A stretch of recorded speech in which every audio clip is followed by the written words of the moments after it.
라 루나의 CEO 사무실 공기는 유리 조각처럼 차갑고 날카로웠다. 윤서아는 자신이 평생을 바쳐 일궈온 공간의 한가운데에 서 있었지만 모든 것이 낯설었다. 아버지의 온기가 남아있던 가죽 의자는 이제 그녀의 삼촌 윤태식이 앉아 있었다.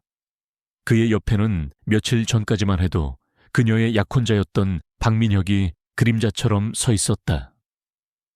긴급 이사회라는 이름으로 열린 사기극은 방금 막을 내렸다. 위조된 서류, 조작된 위임장, 그리고 오랜 시간 그녀를 속여온 두 남자의 탐욕이 합쳐져 그녀의 모든 것을 빼앗아갔다. 서아야, 너는 아직 경영을 하기엔 너무 어리고 감정적이야. 이제부터 회사는 이 삼촌이 맡아서 잘 이끌어갈 테니 너는 잠시 쉬도록 해. 윤태식의 목소리는 위선적인 부드러움으로 가득 차 있었다. 그녀는 아무 대답도 하지 않았다. 아니, 할 수 없었다. 분노와 배신감으로 목이 메어와 어떤 소리도 나오지 않았다. 그녀는 그저 자신을 벌레 보듯 쳐다보는 두 남자의 얼굴을 번갈아 볼 뿐이었다. 사랑했던 약혼자의 눈에는 동정이 아닌 경멸이, 믿었던 삼촌의 얼굴에는 탐욕스러운 승리감만이 가득했다. 보안 요원들이 그녀의 팔을 잡았을 때 그녀는 비로소 꿈에서 깨어났다. 자신이 자라온 집과도 같았던 회사를 쫓겨나는 길, 복도를 지나는 동안 마주친 직원들의 동정 어린 시선, 혹은 노골적인 조롱의 눈빛이 비수처럼 그녀의 심장에 박혔다. 얼마 전까지만 해도 존경과 선망을 보내던 바로 그 눈들이었다. 건물의 유리문이 등 뒤로 닫히는 순간 윤서아는 가진 모든 것을 잃고 텅 빈 거리에 혼자 남겨졌다. 화려한 서울의 밤거리가 그녀의 비참함을 비웃는 듯했다. 그녀는 목적지 없이 걸었다. 돌아갈 집은 이미 차압되었을 것이고 이 추한 모습을 보이고 싶지 않은 자존심에 친구들에게 연락할 수도 없었다. 그녀는 사라지고 싶었다. 머릿속에서 아버지의 목소리가 희미하게 울렸다. 정말로 혼자 있고 싶을 때 가는 곳이 있단다. 세상의 모든 소음이 멈추는 곳. 아버지가 말했던 비밀스러운 바. 이클립스. 그녀는 마지막 남은 힘을 쥐어짜 그곳으로 향했다. 그곳이라면 적어도 잠시 동안은 이 지옥 같은 현실을 잊을 수 있을 것 같았다. 이클립스는 소문대로였다. 어둡고 깊고 고요했다. 손님들은 모두 각자의 그림자 속에 잠긴 섬처럼 보였다. 그녀는 바텐더에게 가장 독한 위스키를 주문했다. 투명한 잔에 담긴 호박색 액체가 그녀의 일그러진 세상을 담고 흔들렸다. 한 잔, 두 잔, 술이 들어갈수록 현실 감각은 무뎌졌지만 심장을 도려내는 듯한 고통은 더욱 선명해졌다. 그녀는 미친 사람처럼 웃다가 소리 없이 울었다. 주변의 누구도 그녀에게 관심을 보이지 않았다.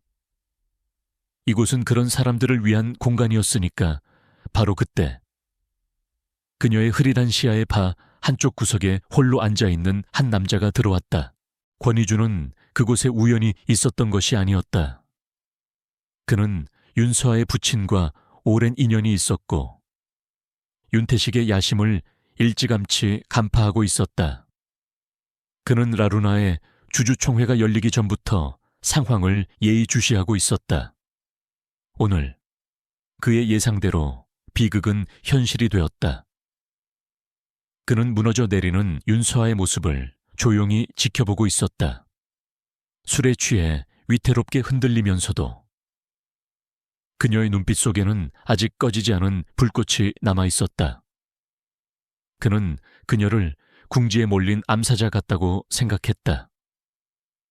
완벽하게 재단된 수트를 입고 주변의 어둠을 압도하는 그의 조용한 존재감은 이바의 다른 손님들과는 명백히 이질적이었다.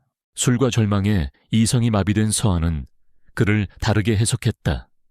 이런 고급스러운 곳에 저렇게 비싼 옷을 입고 저토록 잘생긴 남자가 혼자 앉아 있다니.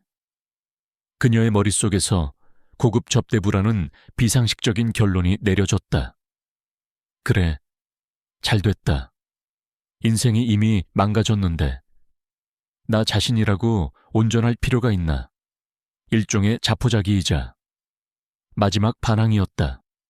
그녀는 비틀거리며 그의 테이블로 다가갔다.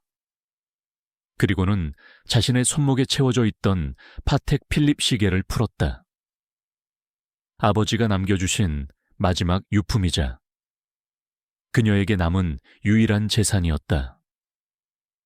그녀는 시계를 그의 앞 테이블에 쨍 소리가 나게 내려놓았다. 하룻밤, 오늘 밤 나를 이 지옥에서 데리고 나가줘. 이게 당신 값이야. 그녀의 혀 꼬부라진 목소리가 고요한 바에 공기를 갈랐다. 권위주는 순간 놀랐지만 이내 그녀의 눈 속에 담긴 깊은 절망을 읽었다. 그는 그녀를 모욕하거나 바로잡아 주지 않았다. 대신 그는 흥미롭다는 듯 테이블 위의 시계를 천천히 집어들었다. 시계의 차가운 감촉이 그의 손끝에 닿았다. 그는 이 상황을 이용하기로 결심했다. 이것이 그녀를 구할 수 있는 가장 빠르고 확실한 방법이 될 것이라고 판단했다. 그는 서아를 바라보며 나지막이, 하지만 분명하게 말했다. 좋아. 그의 짧은 대답은 그녀의 마지막 남은 이성의 끈을 끊어버렸다. 그녀는 그의 대답의 의미를 생각할 겨를도 없이 그저 이 상황에서 벗어날 수 있다는 사실에 안도했다. 이주는 자리에서 일어나 몸을 가누지 못하는 서아를 부축했다. 그녀는 뜨거운 숨을 내쉬며 그의 단단한 몸에 완전히 기댔다. 발을 나서는 그들의 모습을 아무도 신경 쓰지 않았다. 이주는 자신의 검은색 세단 뒷좌석에 그녀를 조심스럽게 태웠다. 차가 서울의 밤거리 속으로 미끄러져 들어가는 순간 서아는 의식을 잃었다. 그녀는 자신이 저지른 실수가 훗날 자신을 구원할 동화줄이 되리라는 것을, 그리고 그녀가 트라이바오라고 착각한 남자가 자신을 나락으로 떨어뜨린 자들을 심판할 거대한 계획을 이제 막 시작했다는 것을 전혀 알지 못했다.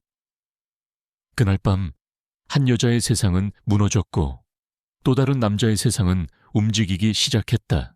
머리를 쪼개는 듯한 극심한 두통과 함께 윤서아는 눈을 떴다. 눈에 들어온 것은 낯선 공간의 새하얀 천장이었다. 부드러운 시트와 몸을 감싸는 최고급 거위털 이불의 감촉. 그녀는 천천히 몸을 일으켰다. 거대한 통유리창 너머로 서울의 스카이라인이 파노라마처럼 펼쳐져 있었다. 이곳은 최고급 호텔의 펜트하우스 스위트룸이었다. 어젯밤의 기억이 깨진 유리 조각처럼 파편적으로 떠올랐다. 독한 위스키, 바의 어둠, 그리고 한 남자. 그녀는 자신의 몸을 급하게 살폈다. 다행히 어젯밤 입었던 구겨진 드레스 차림 그대로였다. 옆자리의 침대는 사용한 흔적 없이 완벽하게 정돈되어 있었다. 혼란스러움보다 더 큰 굴욕감과 자기 혐오가 파도처럼 밀려왔다. 그 남자는 어디에도 보이지 않았다. 마치 처음부터 존재하지 않았던 사람처럼. 침대 옆 탁자 위에는 생수 한 병과 숙취 해소제, 그리고 그녀의 핸드백이 놓여 있었다. 누군가의 세심한 배려였지만 서에게는 그마저도 비참함을 더할 뿐이었다. 그녀는 도망치듯 그곳을 빠져나가고 싶었다. 지갑을 열자 얼마 남지 않은 현금이 손에 잡혔다. 그녀는 망설였다. 어쨌든 자신이 먼저 그에게 대가를 제안했다. 이대로 그냥 가는 것은 마지막 남은 자존심마저 내던지는 것 같았다. 그녀는 지폐 몇 장을 꺼내 탁자 위에 내려놓았다. 그를 모욕하려는 의도가 아니라 자신의 끔찍했던 실수를 어떻게든 매듭짓고 싶은 처절한 몸부림이었다. 그녀는 도둑처럼 누구의 눈에도 띄지 않게 조용히 호텔을 빠져나왔다. 같은 시각 권희주는 자신의 차 안에서 도시가 잠에서 깨어나는 풍경을 내려다보고 있었다. 그의 무릎 위에는 윤서아의 아버지가 남긴 시계가 놓여 있었다. 비서에게서 전화가 걸려왔다. 회장님, 윤서아 씨가 방금 호텔을 떠났습니다. 이주는 무감정한 목소리로 지시를 내렸다. 윤서아와 윤태식에 대한 모든 것을 분석해 자산 현황, 인맥, 과거 행적까지 사소한 것 하나도 놓치지 마. 그리고 그녀가 지금 어디로 향하는지 계속 주시하고. 그의 목소리는 차갑고 체계적이었지만 시계를 내려다보는 그의 눈빛에는 복잡한 감정이 스치고 있었다. 그는 이 모든 상황을 완벽하게 통제하고 있었다. 그의 머릿속에서는 이미 거대한 계획이 움직이기 시작하고 있었다. 그 후 며칠 동안 윤서아는 지옥을 경험했다. 모든 신용카드는 정지되었고 살던 오피스텔은 삼촌의 손에 넘어가 있었다. 그녀는 하루아침에 집도 돈도 없는 빈털터리가 되었다. 도움을 청하기 위해 연락했던 아버지의 옛 친구들은 윤태식의 보복이 두려워 모두 그녀를 외면했다. 화려했던 라 루나의 CEO는 이제 허름하고 낡은 모텔을 전전하는 신세가 되었다. 절망의 끝에서 그녀는 깨달았다. 이 세상에 자신을 도와줄 사람은 아무도 없다는 것을. 자존심 강했던 그녀의 영혼은 바닥까지 부서져 내렸다. 그녀는 이제 더 이상 잃을 것이 없었다.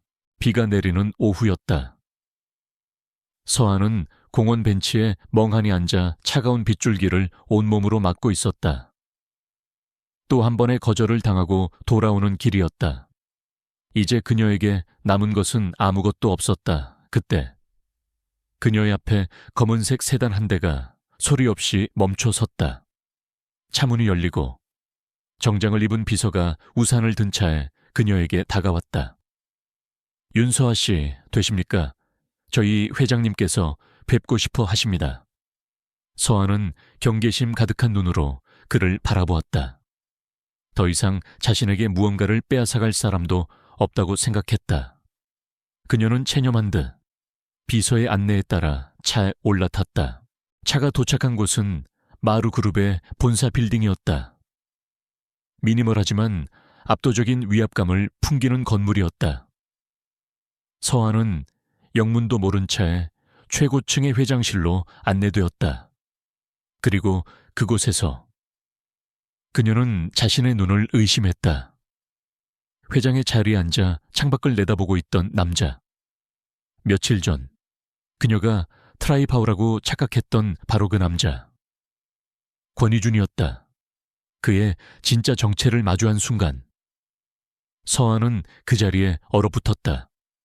충격과 혼란, 그리고 뒤늦게 밀려오는 수치심에 얼굴이 새하얗게 질렸다. 이주는 천천히 의자를 돌려 그녀를 바라보았다. 그의 손에는 그녀의 시계가 들려 있었다. 그는 그녀를 비웃거나 조롱하지 않았다.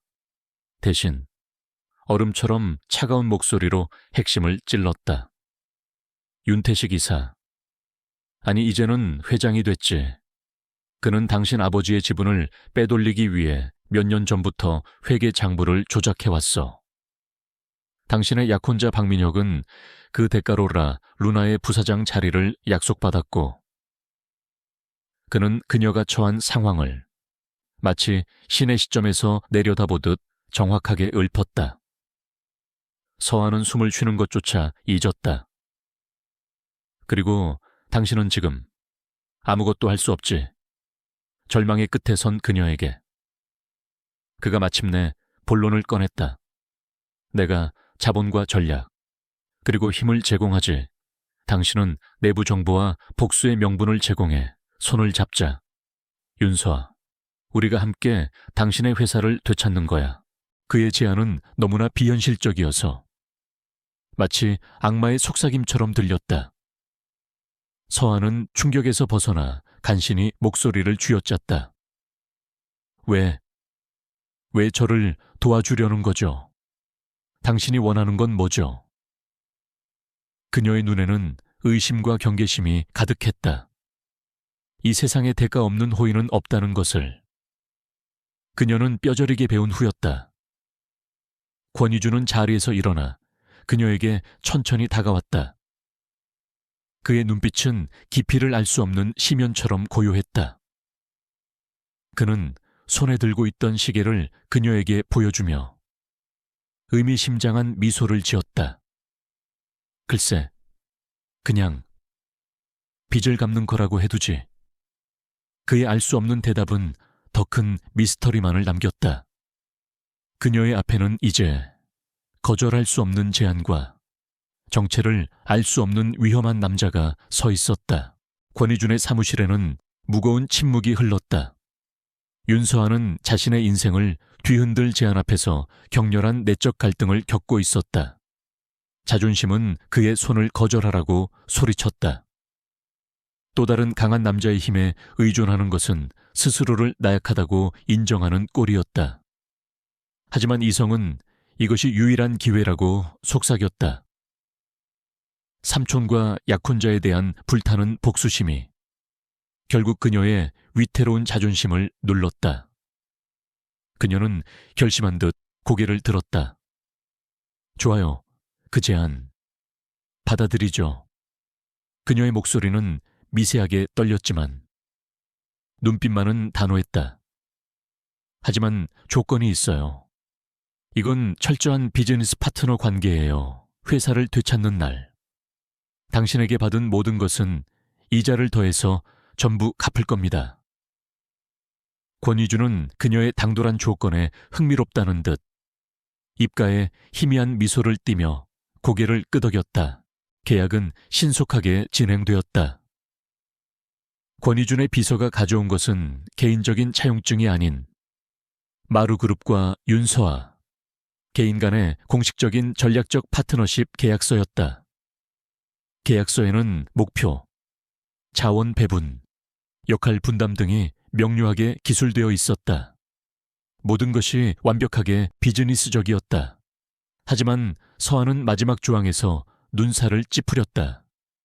본 프로젝트가 진행되는 동안 윤서아은갑 권희준 이 제공하는 거처에 상주하며 이는 신변 안전과 작전 효율성 확보를 목적으로 한다. 그 조항은 그녀의 심기를 정면으로 건드렸다. 이것은 명백한 통제이자 그녀의 자유를 구속하는 족쇄였다. 이 조항은 받아들일 수 없어요. 그녀가 날카롭게 말했다. 저는 당신의 파트너이지 당신의 소유물이 아니에요. 그녀의 반발에 이주는 표정 하나 바꾸지 않고 냉정한 논리로 응수했다. 윤태식은 바보가 아니야. 당신이 방역을 준비한다는 사실을 아는 순간 당신은 그의 첫 번째 제거 목표가 될 거다. 지금 당신이 묵는 허름한 모텔은 관이나 다름없어. 내 집은 서울에서 가장 안전한 요새지. 이건 감정적인 문제가 아니야. 내 투자 자산, 즉 당신을 보호하기 위한 가장 효율적인 방법일 뿐. 그의 말에는 한치의 반박할 여지도 없었다. 서아는 이를 악물었다. 그의 말이 맞았다. 결국 그녀는 굴욕감을 삼키며 그 불평등한 조항에 마지못해 동의했다. 그녀가 이사하게 된 곳은 며칠 전 끔찍한 기억과 함께 도망쳐 나왔던 바로 그 호텔 펜트하우스였다. 권희준의 개인 거주 공간이라는 사실에 그녀는 또 한 번 충격을 받았다. 굴욕적인 기억이 되살아나 집안의 공기는 어색하고 불편한 긴장감으로 가득 찼다. 이주는 그녀에게 집을 안내하며 기계적인 목소리로 규칙을 설명했다. 여긴 당신이 사용할 공간. 저쪽은 내 공간. 서로의 사생활은 철저히 존중하도록. 집은 완벽하게 분리되어 있었지만 한 지붕 아래에 있다는 사실만으로도 서한은 숨이 막히는 것 같았다. 화려하지만 차가운 이 펜트하우스는 마치 그들의 위태로운 동맹 관계를 그대로 보여주는 듯했다. 두 사람은 시간을 낭비하지 않았다.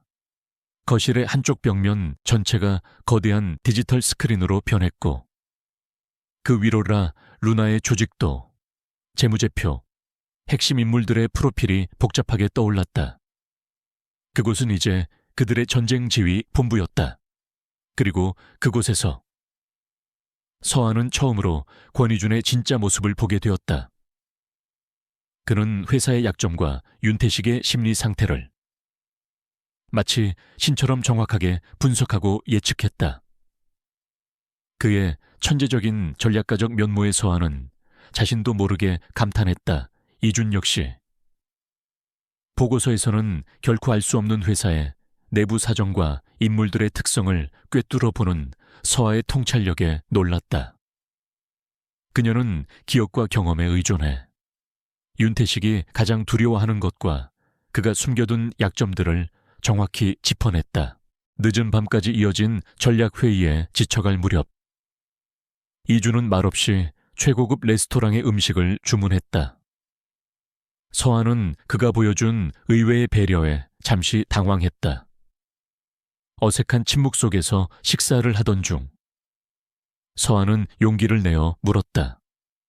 어떻게 저희 아버지와 회사를 그렇게 잘 알죠? 그녀의 질문에 이준은 잠시 멈칫했다.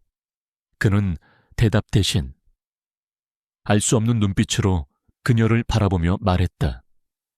당신의 아버지는 아주 흥미로운 분이셨지. 그는 더 이상 설명하지 않았지만 그 짧은 대답은 두 사람 사이에 얼어붙었던 벽에 작은 균열을 만들었다. 그는 그녀의 꺾이지 않는 투지를 보았고 그녀는 그의 차가운 가면 뒤에 숨겨진 인간적인 모습을 어렴풋이 보았다. 마침내 그들은 첫 번째 공격 목표를 정했다. 윤태식을 직접 공격하는 대신 그의 가장 약한 고리를 끊어내기로 했다. 그것은 윤태식이 취임한 후 원가 절감을 위해 몰래 저품질의 원료로 대체해온 라루나의 베스트셀러 제품 라인이었다. 소비자들의 신뢰를 이용한 기만 행위. 그들은 이 사실을 폭로하여 주주들과 소비자들 사이에 윤태식의 경영 능력에 대한 의심의 씨앗을 심기로 결정했다. 거대한 스크린 위로 이제 막 완성된 첫 번째 작전 계획이 선명하게 떠올랐다. 서한은 복잡하게 얽힌 계획을, 그리고 그 옆에 선 정체 모를 남자 권희준을 바라보았다. 악마와의 거래는 이미 시작되었고 이제 첫 번째 전쟁의 서막이 오르고 있었다. 작전은 새벽의 어둠을 틈타 시작되었다. 권희준의 정보팀은 라루나의 원료 공급망에서 빼낸 내부 데이터와 외부 기관의 성분 분석 결과를 완벽하게 정리했다. 윤서한은 그 자료를 바탕으로 내부 고발자가 작성한 것처럼 보이는 고발 문건을 작성했다. 그녀는 업계에서 가장 영향력 있는 경제 전문 기자와 소비자 보호 단체에 익명으로 이메일을 보냈다. 마우스 클릭 소리가 조용한 펜트하우스 안에서 유난히 크게 울렸다. 그것은 거대한 성을 향해 날아간 작은 돌멩이였지만 가장 치명적인 약점을 노린 공격이었다. 이제 남은 것은 기다림뿐이었다. 폭풍은 예상보다 더 거세게 몰아쳤다. 다음 날 아침, 라루나의 배신이라는 제목의 단독 기사가 인터넷을 뒤덮었다. 기사에는 원가 절감을 위해 주력 상품의 핵심 성분을 저가의 화학물질로 대체했다는 충격적인 내용과 함께 명백한 증거 자료들이 첨부되어 있었다. 소비자 보호 단체는 즉시 공식 조사에 착수하겠다고 발표했다. 소셜미디어는 분노한 소비자들의 댓글로 들끓었고 배신 화장품 라루나라는 해시태그가 실시간 트렌드 1위에 올랐다. 라루나의 주가는 개장과 동시에 폭락하기 시작했고 전국 매장에는 환불을 요구하는 고객들의 항의가 빗발쳤다. 윤태식은 자신의 사무실에서 신문을 갈기갈기 찢으며 분노를 터뜨렸다. 그는 윤서아가 이렇게 빠르고 치명적인 방역을 가하리라고는 상상조차 하지 못했다. 그의 오만한 계산 착오였다. 그는 긴급 임원 회의를 소집해 내부에 배신자를 색출하라고 고함을 질렀다. 위기 앞에서 냉철하게 상황을 분석하고 해결책을 찾아야 할 리더가 이성을 잃고 책임 전개만 급급한 모습을 보이자 임원들은 동요하기 시작했다. 그의 리더십에 대한 불신이 싹트는 순간이었다. 아버지였다면 결코 이렇게 대처하지 않았을 것이다. 펜트하우스에서 윤서아와 권희주는 실시간으로 상황을 지켜보고 있었다. TV 화면 속에서 당황하며 횡설수설하는 윤태식의 모습을 보자 서아는 통쾌함과 함께 씁쓸함을 느꼈다. 저것이 바로 자신이 지키려 했던 회사의 현주소였다. 첫 번째 수는 성공적이군. 이준이 나지막이 말했다. 그의 목소리에는 만족감이 묻어났다. 서아는 고개를 끄덕였다. 추락의 나락에서 허우적대던 그녀가 자신의 힘으로 적에게 첫 번째 상처를 입힌 순간이었다. 그녀는 자신도 모르게 옆에 앉은 이준을 향해 손을 내밀었고 그는 잠시 망설이다 그녀의 손바닥을 가볍게 마주쳤다. 어색했지만 분명한 승리의 축하였다. 내부에서 배신자를 찾지 못한 윤태식은 이 모든 일의 배후에 윤서아가 있다는 것을 직감했다. 이성을 잃은 그는 결국 가장 어리석은 방법을 선택했다. 그는 사람을 고용해 서아를 찾아내 겁을 주라고 지시했다. 사업적인 방법이 아닌 폭력으로 그녀를 굴복시키려 한 것이다. 그 무렵 서아는 다음 계획을 위해 아버지의 시절부터 회사에 몸담아 온 연구소장을 몰래 만나러 가는 중이었다. 그녀는 아직 자신에게 충성심을 가진 사람들을 규합해야 했다. 약속 장소인 한적한 지하 주차장으로 들어서는 순간 그녀는 무언가 잘못되었음을 직감했다. 어둠 속에서 나타난 몇 명의 남자들이 그녀의 앞을 가로막았다. 윤서아 씨, 우리 사장님께서 조용히 살라고 경고하셨을 텐데. 남자들의 목소리에는 위협이 가득했다. 서아가 뒷걸음질 치는 순간 그들이 덮쳐왔다. 바로 그때 한 대의 차가 굉음과 함께 미끄러지듯 들어와 남자들과 서아의 사이를 가로막았다. 차에서 내린 것은 권희준이었다. 그는 그녀의 안전을 위해 항상 거리를 두고 그녀를 감시하고 있었다. 내 사람에게 손대지 말라고 했을 텐데. 그의 목소리는 얼음장처럼 차가웠다. 그는 단순한 전략가가 아니었다. 순식간에 남자들을 제압하는 그의 움직임은 군더더기 없이 간결하고 위력적이었다. 격렬한 몸싸움 와중에 한 남자가 휘두른 칼에 이준의 팔이 스치고 서아는 그를 피하다 벽에 부딪혀 뺨에 생채기가 났다. 소란이 끝나고 펜트하우스로 돌아왔을 때 긴장이 풀리자 두 사람 모두 몸이 떨려왔다. 서아는 자신을 위해 몸을 던진 이준의 모습에 큰 충격을 받았다. 그는 더 이상 차가운 비즈니스 파트너가 아니었다. 그녀는 구급 상자를 가져와 그의 팔에 난 상처를 서툰 솜씨로 치료하기 시작했다. 괜찮아요. 그녀의 목소리에는 진심 어린 걱정이 담겨 있었다. 이준은 대답 대신 소독솜을 들어 그녀의 뺨에 난 상처를 조심스럽게 닦아주었다. 그의 손길은 예상외로 부드러웠다. 아주 가까운 거리에서 두 사람의 시선이 허공에서 얽혔다.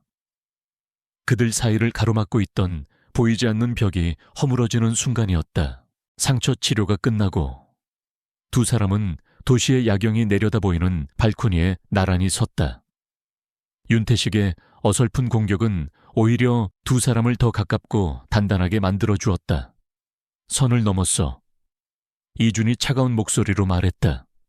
그의 눈빛에는 이전에는 볼 수 없었던 냉혹한 분노가 서려 있었다. 이제부터. 자비는 없어. 서한은 그의 옆모습을 바라보았다. 더 이상 그에 대한 의심은 남아있지 않았다. 대신 그 자리에는 깊은 신뢰와 이름 붙일 수 없는 새로운 감정이 싹트고 있었다. 첫 번째 전투는 그들에게 작은 상처들을 남겼지만 동시에 그들의 깨지기 쉬운 동맹을 강철처럼 단단하게 벼려놓았다. 이제 진짜 전쟁이 시작될 참이었다. 지하 주차장에서의 습격 시도가 실패로 돌아가자 윤태식은 비로소 깨달았다. 자신이 상대하고 있는 것이 단지 조카 윤서아 한 명이 아니라는 사실을. 그는 분노를 넘어 알 수 없는 두려움에 휩싸였다. 배후에 있는 정체 모를 존재. 그는 업계 최고의 사설 탐정을 고용했다. 윤서아 뒤에 있는 놈이 누군지 알아내. 돈은 얼마가 들어도 상관없어. 그놈의 뿌리까지 뽑아버릴 테다. 그의 조급함과 불안감은 권희준과 윤서아의 계획이 제대로 먹혀들고 있다는 증거였다.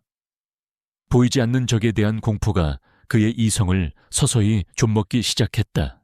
펜트하우스의 생활은 새로운 국면을 맞이했다. 습격 사건 이후 권희준은 경호를 대폭 강화했다. 그들의 관계는 여전히 비즈니스 파트너였지만 그날의 사건은 두 사람 사이에 있던 보이지 않는 벽을 허물었다. 함께 식사를 하고 뉴스를 보며 윤태식의 다음 수를 예측하는 것이 그들의 새로운 일상이 되었다. 서한은 자신도 모르는 사이에 얼음처럼 차가운 가면 뒤에 숨겨진 권희준의 진짜 모습을 발견하고 있었다.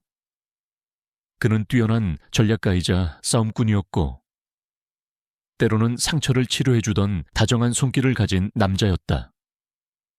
그녀의 마음속에 있던 경계심은 서서히 호기심으로 변해가고 있었다. 다음 작전을 위해 서한은 아버지의 유품을 정리하기 시작했다. 윤태식의 비리를 입증할 과거의 계약서나 서류를 찾기 위해서였다. 창고에 보관되어 있던 아버지의 낡은 가죽 가방을 열었을 때 그녀는 비밀 공간에 숨겨져 있던 작은 일기장 한 권을 발견했다. 아버지의 사적인 공간을 엿보는 것 같아 잠시 망설였지만 무언가 중요한 단서가 될 것이라는 강한 직감이 그녀의 손을 이끌었다. 그녀는 조심스럽게 먼지 쌓인 일기장의 첫 페이지를 넘겼다. 일기장에는 그녀가 모르던 아버지의 과거가 고스란히 담겨 있었다. 그리고 그녀의 눈을 멈추게 한 것은 10여 년 전의 한 기록이었다. 당시 아버지는 경쟁사의 악의적인 방해 공작으로 회사가 부도 직전까지 몰렸었다. 모든 것을 포기하려던 마지막 순간 암호화된 채널을 통해 익명의 전략가 한 명이 그에게 손을 내밀었다. 그는 천재적인 계획으로 회사를 위기에서 구해냈고 아버지는 단 한 번도 그의 얼굴을 보지 못했지만 그를 생명의 은인으로 여기고 있었다. 일기장의 마지막 문장은 이렇게 쓰여 있었다. 나의 평생의 업적은 이름 모를 그 은인에게 빚진 것이다. 내가 아는 것은 그의 코드네임. 마루뿐이다. 마루. 서아의 심장이 쿵 하고 내려앉았다. 지금 그녀가 몸을 의탁하고 있는 이 거대한 그룹의 이름, 권희준의 회사 이름이었다. 모든 조각이 맞춰졌지만 그림은 더욱 혼란스러워졌다. 그는 처음부터 모든 것을 알고 있었다. 아버지의 은인이었다. 그런데 왜 그 사실을 숨겼을까? 왜 정체를 숨긴 채 배서 그녀에게 접근했고 굴욕적인 계약을 맺었을까? 그의 도움이 순수한 보은의 감정에서 비롯된 것일까? 아니면 이 모든 것이 라루나를 통째로 집어삼키기 위한 거대한 계획의 일부였을까? 애써 쌓아 올렸던 신뢰가 의심의 파도에 속절없이 무너져 내렸다. 서한은 일기장을 들고 폭풍처럼 그의 서재로 들어갔다. 이게 뭐죠? 그녀의 목소리는 분노와 배신감으로 가늘게 떨리고 있었다. 마루, 당신이었군요. 우리 아버지를 알고 있었어. 처음부터 모든 걸 알고 있었던 거야. 전부 거짓말이었어요. 그날 밤 배서 있었던 일도, 이 계약도 전부 당신의 연극이었냐고요. 그녀의 외침에 서재의 공기가 얼어붙었다. 이주는 그녀의 손에 들린 일기장을 보고 모든 것을 직감했다. 그는 피하지 않고 사실을 인정했다. 그래, 맞아. 그의 담담한 인정은 오히려 서아의 분노에 기름을 부었다. 그는 자신의 습관적인 비밀주의와 감정 표현의 서투름 때문에 상황을 더욱 악화시켰다. 당신의 아버지는 천재였지만 너무 무른 사람이었어. 나는 그의 재능이 사라지는 게 아까워서 도왔던 것뿐이야. 그리고 당신을 돕는 이유도 마찬가지야. 재능에 대한 투자지. 그는 감정적인 이유가 아닌 철저히 논리적이고 계산적인 이유를 댔다. 그의 그 차가운 설명은 혹시나 하는 마음에 일말의 인간적인 온기를 기대했던 서아의 마음을 산산조각 냈다. 결국 자신도 아버지도 그에게는 그저 흥미로운 프로젝트이자 가치 있는 투자 자산에 불과했던 것이다. 당신을 믿을 수 없어. 서아의 목소리는 얼음처럼 차가워졌다. 당신이 누군지, 진짜 목적이 뭔지 아무것도 모르겠어. 그녀는 일기장을 든 채 자신의 공간으로 돌아가 문을 잠갔다. 그들이 힘겹게 쌓아 올렸던 연약한 신뢰는 그렇게 깨져버렸다. 홀로 남겨진 이준의 얼굴에 좀처럼 보기 힘든 당혹감과 후회의 빛이 스쳐 지나갔다. 그는 지금까지의 모든 전략 싸움에서 이겼지만 정작 가장 중요한 그녀의 마음을 얻는 데는 처참하게 실패했다. 저기 바로 문 밖에서 그들의 숨통을 노리는 이 위태로운 순간, 그들의 동맹은 최악의 위기를 맞이하고 있었다. 두 사람의 갈등으로 펜트하우스는 얼음장처럼 차가워졌다. 함께 전략을 짜던 것이래 스크린은 꺼졌고 그들은 각자의 공간에서 서로를 없는 사람처럼 대했다. 윤서아는 혼자서 아버지의 유품을 뒤지며 추가 증거를 찾으려 했지만 거대한 벽 앞에서 길을 잃은 듯 막막했다. 권희준의 팀 역시 서아의 내부 정보 없이는 수박 겉핥기식의 분석밖에 할 수 없었다. 그들의 동맹은 멈춰섰고 그 사이 보이지 않는 적의 그림자는 점점 더 짙어지고 있었다. 신뢰가 깨진 동맹은 모래성보다도 위태로웠다. 그들이 분열된 사이 윤태식의 방역은 예상보다 빨랐다. 그가 고용한 사설 탐정이 마침내 권희준의 정체를 알아낸 것이다. 베일에 쌓인 투자업계의 거물, 마루그룹의 권희준 회장. 윤태식은 처음에는 그 이름의 무게에 겁을 먹었지만 이내 이것을 기회로 삼기로 했다. 그는 언론에 정보를 흘렸다. 마루그룹, 적대적 M&A 시도, 전 CEO 윤서아는 배신자인가, 꼭두각시인가. 그는 이 싸움을 라루나의 경영권 분쟁이 아닌 거대 자본의 부도덕한 기업 사냥으로 프레임을 전환하려 했다. 외부의 적을 만들어 내부를 결속시키고 윤서아를 집안의 재산을 팔아먹으려는 배신자로 낙인 찍으려는 교활한 계략이었다. 권희준의 정보망은 윤태식의 언론 플레이를 사전에 포착했다. 기사가 터지기까지 남은 시간은 얼마 없었다. 그는 더 이상 망설일 시간이 없다는 것을 깨달았다. 윤서아의 신뢰를 되찾아야만 했다. 그리고 그 방법은 오직 진실뿐이었다. 그는 굳게 닫힌 그녀의 방문을 두드렸다. 전략가도, 회장도 아닌 그저 한 남자로서 그녀의 앞에 섰다. 그리고 처음으로 자신의 가장 깊은 상처를 꺼내 보였다. 내 아버지도 당신 아버지처럼 좋은 사람이었어. 작은 회사를 운영하셨지. 그리고 당신 아버지를 위기로 몰아넣었던 바로 그 경쟁사에게 모든 것을 빼앗기고 돌아가셨어. 그의 고백은 충격적이었다. 나는 그때 너무 어렸고 아무 힘도 없었지. 세상이 원망스러웠어, 그때. 당신 아버지가 나에게 손을 내밀어 주셨어. 장학금을 지원해 주셨고 할 수 있다고 격려해 주셨지. 그분에게는 사소한 친절이었을지 몰라도 내게는 무너진 세상을 다시 일으켜 세울 힘이 되었어. 그의 목소리는 낮게 잠겨 있었다. 나는 그때 맹세했어. 다시는 우리 아버지들처럼 선한 사람들이 거대한 악에게 무너지게 두지 않겠다고. 그래서 마루 그룹을 세운 거야. 당신을 돕는 건 단순히 아버지의 빚을 갚기 위해서가 아니야. 이건 내 평생의 싸움이야. 그의 차가운 가면 뒤에 숨겨져 있던 뜨거운 진실이 드러나는 순간이었다.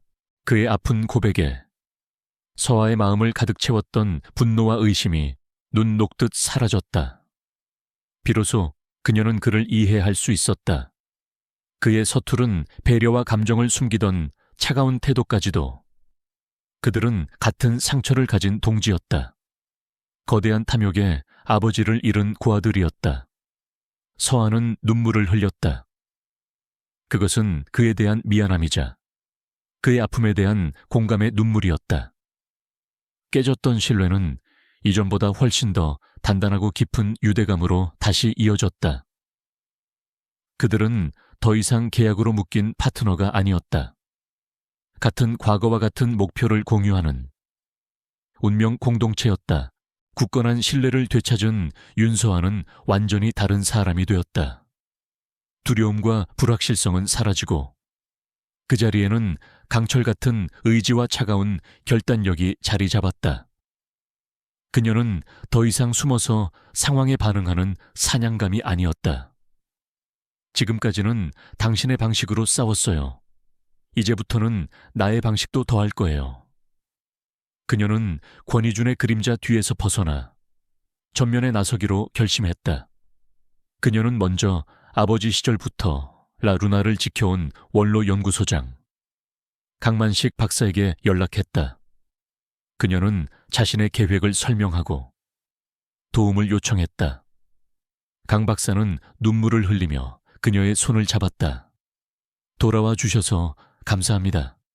아가씨, 그것은 시작에 불과했다.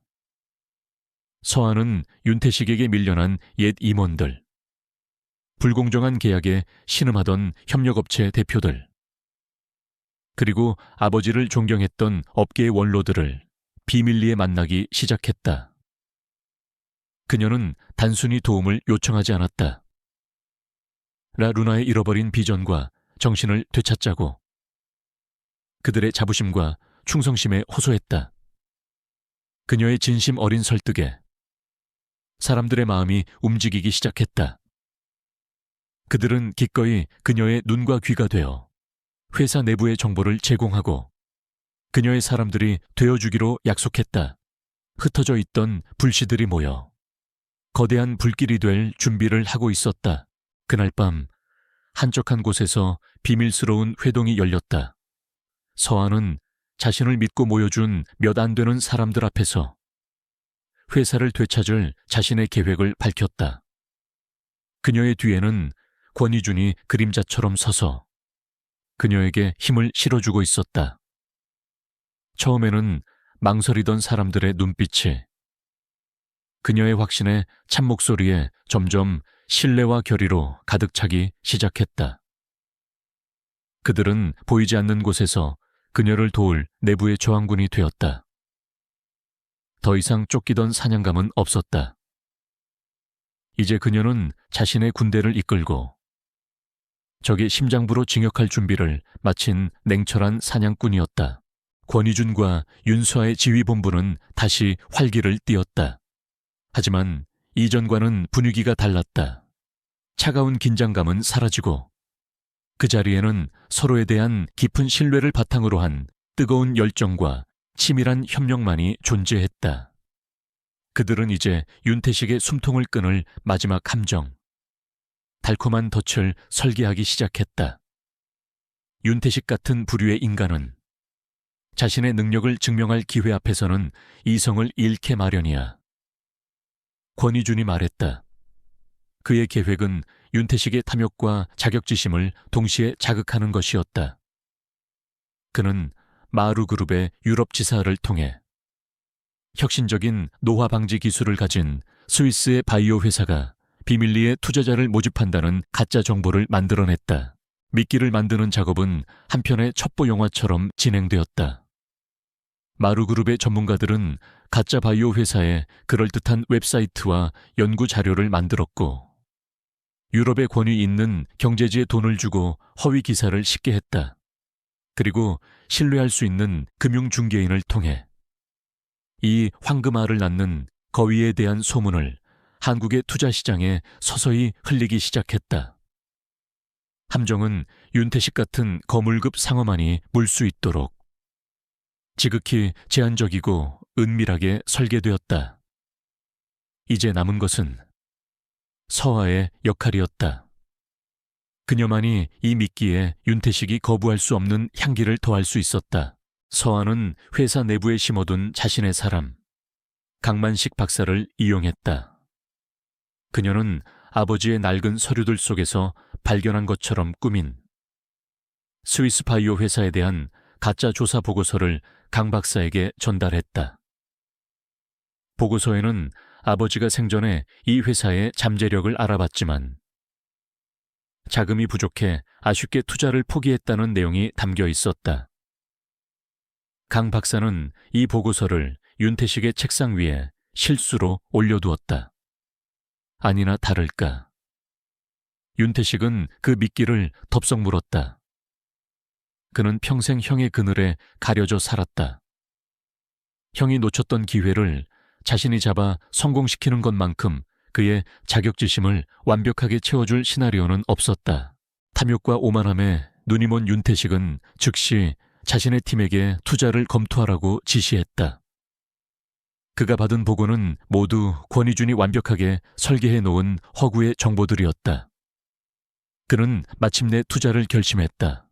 하지만 수천억에 달하는 투자금을 마련하는 것이 문제였다. 이사회의 승인 없이는 정상적인 방법으로 거액의 회사 자금을 동원할 수 없었다. 이것이 바로 권희준과 서아가 노리던 바였다. 그들은 윤태식이 결국 회사의 비자금과 불법 자금에 손을 댈 것이라고 확신했다. 그를 벼랑 끝으로 몰아 스스로 범죄의 증거를 남기게 만드는 것이 이 함정의 최종 목표였다. 윤태식이 마침내 움직이기 시작했다. 그는 장부를 조작하고 유령 회사를 통해 자금을 빼돌리기 시작했다.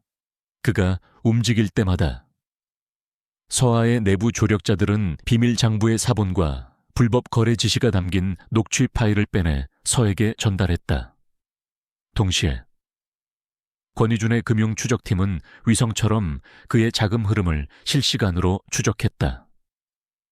돈은 수십 개의 대포 계좌를 거쳐 마침내 마루그룹이 스위스에 만들어 놓은 함정 계좌로 흘러 들어가고 있었다. 범죄의 증거들이 거대한 데이터베이스 안에 차곡차곡 쌓여가고 있었다. 거미줄은 완성되었고 거미는 스스로 그 중심으로 걸어 들어오고 있었다. 작전이 진행되는 동안 두 사람은 며칠 밤을 뜬 눈으로 지새웠다. 스크린 위로 실시간으로 움직이는 돈의 흐름을 지켜보며 그들은 극도의 긴장감 속에서 서로를 의지했다. 만약 실패하면 어떡하죠? 서아가 불안한 목소리로 물었다. 권희주는 그녀의 어깨에 조용히 손을 얹었다. 그의 손에서는 차가운 논리가 아닌 따뜻한 신뢰가 전해져 왔다. 우리는 실패하지 않아. 당신과 내가 함께 있으니까. 그의 짧은 한마디에 서아의 마음은 다시 평온을 되찾았다.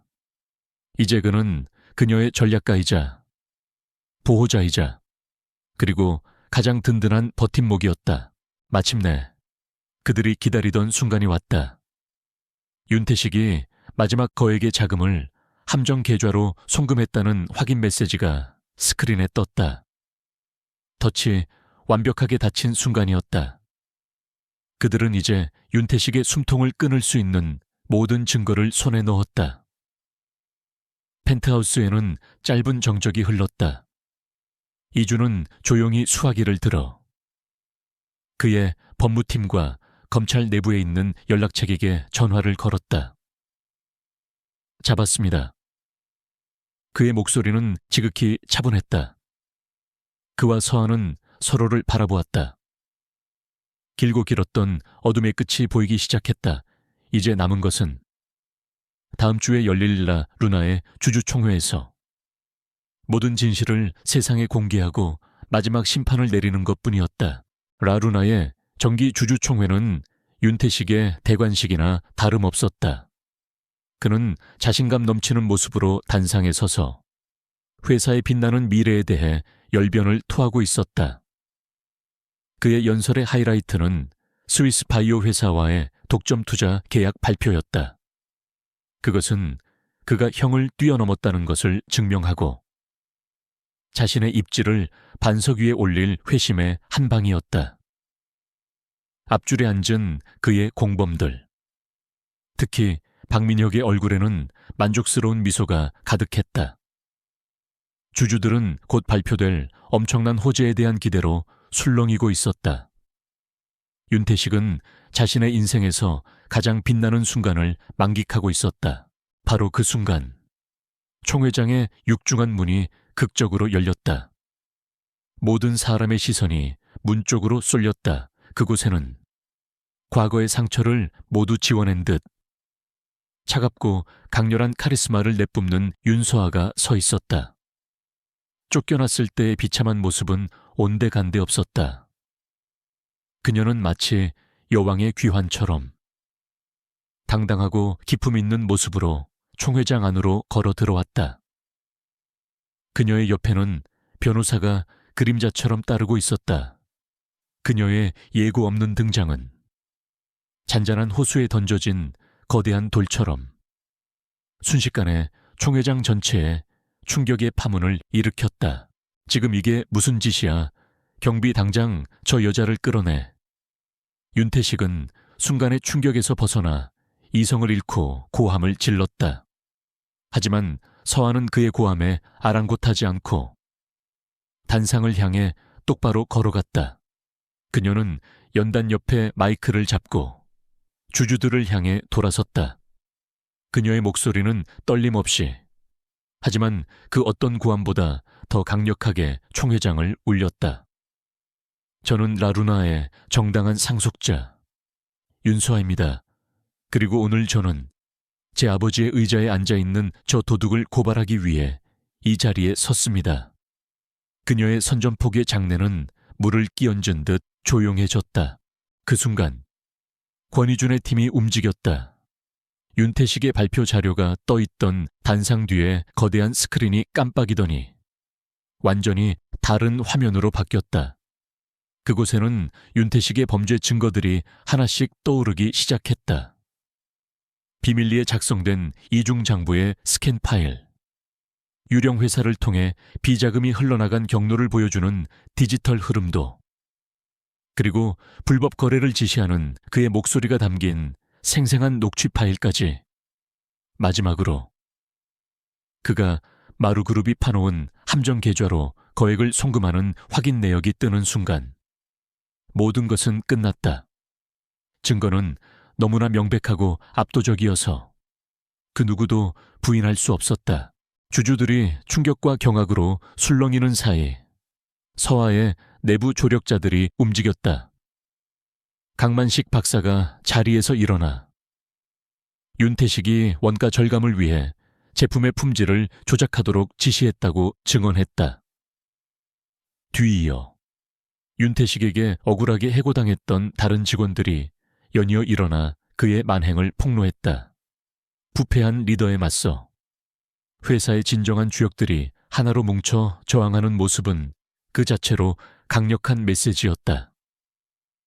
윤태식의 편에 섰던 이사들은 겁에 질려 서로 눈치만 볼 뿐이었다. 윤태식의 세상은 단 몇 분 만에 무너져 내렸다.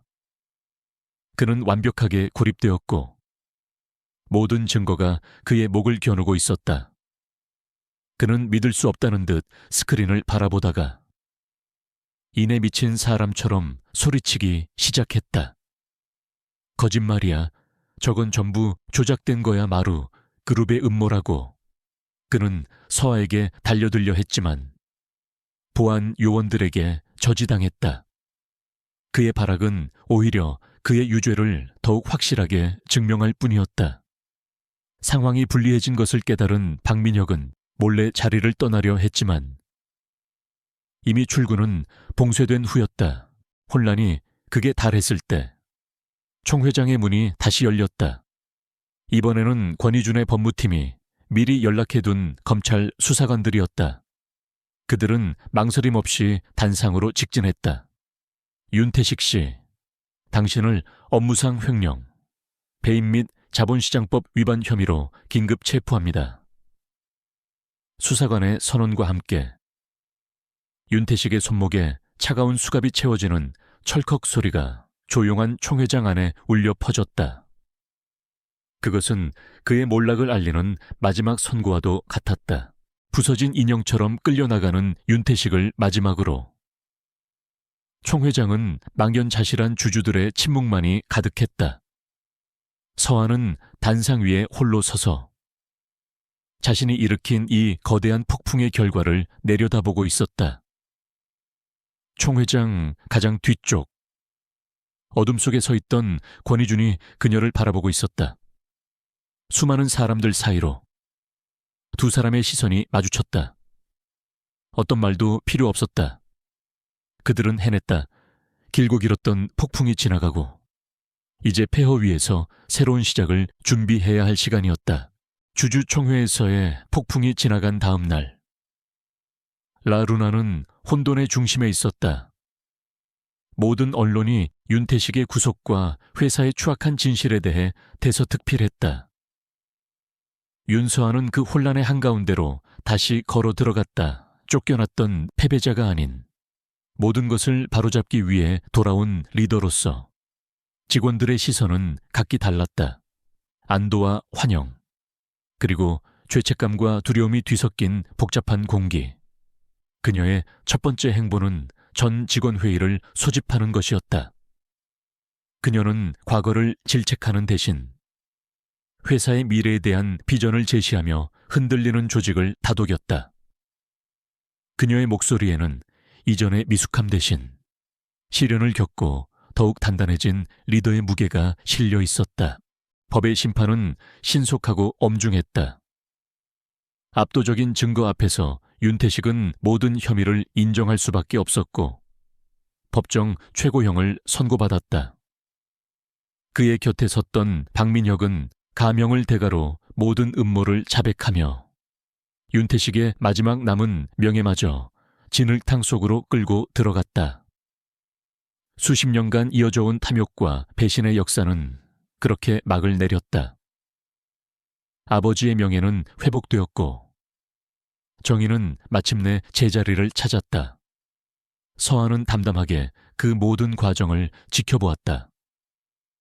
그녀의 마음속에는 복수의 통쾌함 대신 길고 길었던 싸움을 끝냈다는 안도감과 이제부터 시작될 새로운 책임의 무게가 자리 잡고 있었다.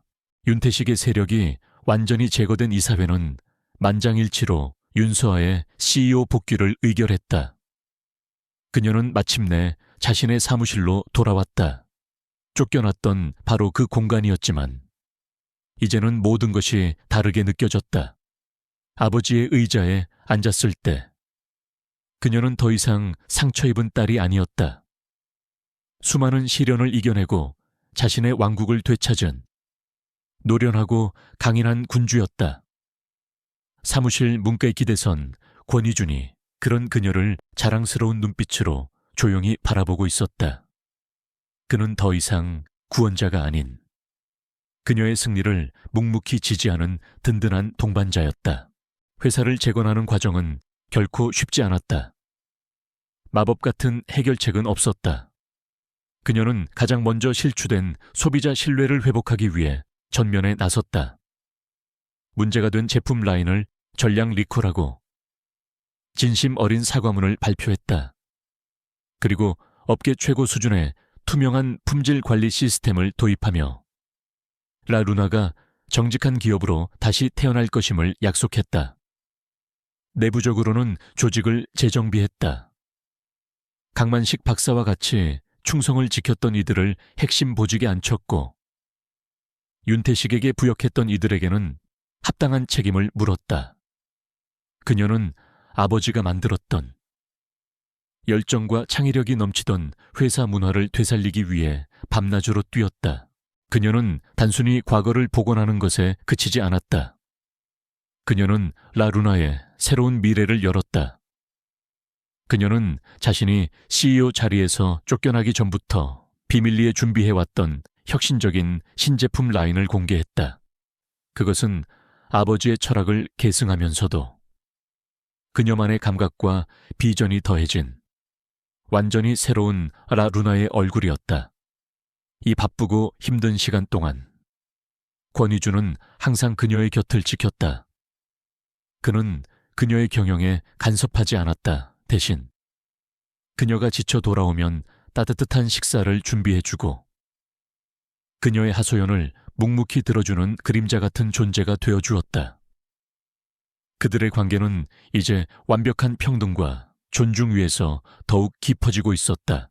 어느 날 밤 펜트하우스에서 함께 저녁을 먹던 중 이준이 물었다. 이제 당신의 집도 되찾았는데 앞으로 우리의 이 어색한 동거는 어떻게 할 생각이지? 그의 질문에 서한은 잠시 생각에 잠겼다. 그녀는 이제 언제든 이곳을 떠나 자신의 집으로 돌아갈 수 있었다. 하지만 그녀는 그러고 싶지 않았다.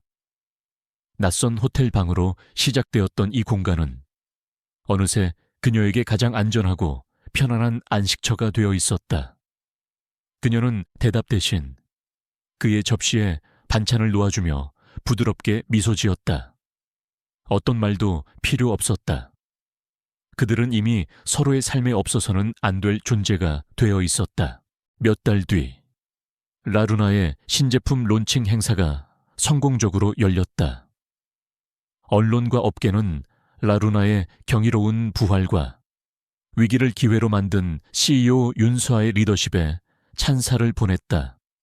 서아는 무대 위에서 이 모든 성공을 아버지와 끝까지 회사를 믿어준 직원들에게 바친다고 말했다. 객석에서 그녀를 바라보는 권희준의 얼굴에는 자랑스러움과 깊은 사랑이 가득했다. 행사가 끝나고 두 사람은 아무도 없는 옥상에서 서울의 야경을 내려다보았다. 전쟁은 끝났고 그들은 승리했다. 그녀는 자신의 유산을 되찾았고 그 과정에서 자신의 미래가 될 남자를 얻었다. 평화롭고 완전한 승리였다. 몇 달이 흘렀다. 윤서아의 리더십 아래 라루나는 기적처럼 부활했다. 위기를 극복한 스토리는 오히려 브랜드에 대한 신뢰도를 높였고 그녀가 야심차게 출시한 신제품 라인은 공전의 히트를 기록했다. 그녀는 이제 단순한 2세 경영인이 아닌 자신의 실력으로 회사를 위기에서 구해낸 존경받는 CEO로 자리매김했다. 유명 경제 잡지와의 인터뷰가 있던 날, 그녀는 카메라 앞에서 당당하고 자신감 넘치는 모습으로 라루나의 새로운 비전을 이야기했다. 인터뷰가 끝나고 그녀는 권희준에게서 온 짧은 메시지를 받았다. 이클립스 오늘 밤 9시. 그 짧은 문장에 서아는 만감이 교차했다. 자신의 가장 깊은 수치심과 절망이 깃든 그곳을 이제는 다시 마주할 시간이 온 것이다. 밤 9시, 서한은 이클립스의 문을 열었다. 여전히 어둡고 고요하고 익명성이 보장되는 공간. 하지만 그곳을 찾은 그녀는 더 이상 과거의 그 여자가 아니었다. 절망에 빠져 현실을 잊기 위해 술을 찾던 패배자가 아닌 자신이 사랑하는 남자를 만나러 온 당당한 연인이었다. 그리고 그곳에는 약속처럼 권희준이 앉아 있었다. 1년 전 그녀가 처음 그를 보았던 바로 그 자리에 모든 것이 그날 밤의 데자비 같았지만 두 사람의 감정과 관계는 완전히 역전되어 있었다. 그는 그녀를 발견하자 부드러운 미소로 그녀를 맞이했다. 그의 앞에는 그날 밤 그녀가 마셨던 것과 같은 독한 위스키 2잔이 놓여 있었다. 그는 별다른 말 없이 그저 사랑스러운 눈빛으로 그녀를 바라보았다. 잠시 후 그는 주머니에서 무언가를 꺼내 테이블 위에 올려놓았다. 아버지가 그녀에게 남긴 마지막 유품. 그날 밤 그녀가 자신의 하룻밤의 대가로 던져버렸던 바로 그 시계였다. 그가 지금까지 소중하게 간직하고 있었던 것이다. 그는 시계를 그녀의 앞으로 부드럽게 밀어주었다. 당신을 위해 보관하고 있었어. 그의 목소리는 낮고 다정했다. 그날 밤 당신은 하룻밤의 망각을 위해 이 시계를 내게 주었지. 당신은 내 시간을 샀다고 생각했겠지만 사실은 내게 내가 오랫동안 기다려왔던 기회를 준 거야. 그는 말을 이었다. 그러니 빚은 당신이 갚을 게 아니야. 오히려 내가 갚아야 할 빚이지. 그날 밤 나는 내 남은 평생을 바쳐 지켜야 할 사람을 찾았으니까. 그날 밤 나는 당신을 다시 찾은 거야. 그의 고백은 그들의 잔인했던 첫 만남을 운명적인 재회로 다시 써 내려가고 있었다. 그녀의 가장 큰 실수가 사실은 그들의 가장 큰 행운이었던 것이다. 서아의 눈가가 뜨거워졌다. 그녀는 떨리는 손으로 자신의 손목에 다시 시계를 찼다. 잃어버렸던 과거와 자부심을 되찾는 상징적인 순간이었다. 그때 권희준이 작은 벨벳 상자를 꺼내 열었다. 그 안에는 화려하진 않지만 달빛처럼 은은하게 빛나는 반지가 들어있었다. 이제 더 이상 당신을 내 곁에 묶어둘 계약서는 필요 없어. 그가 말했다. 하지만 약속은 받고 싶군, 윤서아. 그 하룻밤의 빚, 내 남은 평생 동안 갚게 해주지 않겠어. 나와 결혼해주겠나. 그의 청혼은 담백했지만 그 어떤 화려한 미사여구보다 더 깊은 진심이 담겨 있었다. 서아는 더 이상 망설이지 않았다. 그녀는 눈물을 흘리며 세상에서 가장 행복한 미소로 고개를 끄덕였다. 그가 끼워준 반지가 되찾은 시계 옆에서 영원한 사랑을 약속하며 빛나고 있었다. 몇 달 뒤 그들은 더 이상 어두운 바가 아닌 햇살이 가득한 그들의 새로운 집 정원에 서 있었다. 라루나는 계속해서 성장했고 마루그룹 역시 업계 최고의 자리를 굳건히 지켰다. 하지만 그들은 더 이상 CEO와 회장님이 아니었다.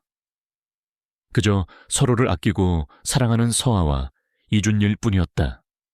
우리의 시작이 어땠는지 생각하면 지금도 가끔 웃음이 나와. 서아가 말했다.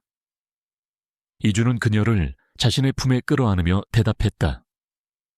내 인생 최고의 실수였지. 그들의 웃음소리가 푸른 하늘 아래 퍼져나갔다. 술에 취한 여사장님과 그녀가 하룻밤 상대로 산 트라이바우는 마침내 세상의 모든 배신과 음모를 이겨내고 사랑과 신뢰로 완성된 그들만의 해피엔딩을 맞이했다.